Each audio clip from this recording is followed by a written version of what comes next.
800 मिटरको दौड प्रतियोगिता भइरहेको छ। अगाडि हाम्रो सञ्जीव नेपालीले लिड गरिरहेका छन् भने सेकेन्डमा सुमन भण्डारी र थर्डमा हाम्रो विकास। के हुन्छ त हेर्दै जानुहोला। यहाँ नमराज दाई हुनुहुन्छ। निकै नै प्रतिस्पर्धात्मक रूपले गइरहेको छ टोलीहरू।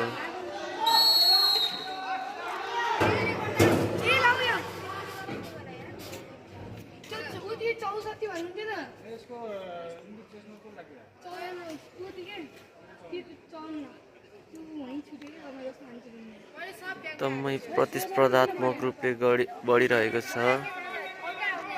फर्स्टमा सञ्जीव, सेकेन्डमा बादल, थर्डमा नेपाल आर्मी, फोर्थमा लुम्बिनी, 5मा सुमन एन्ड थर्डमा कोशी प्रदेशको खेलाडी, 6मा कोशी प्रदेशको खेलाडी हुनुहुन्छ। के हुन्छ त अब फिनिसिङ, हामी धेरै एक्साइटेड छौँ।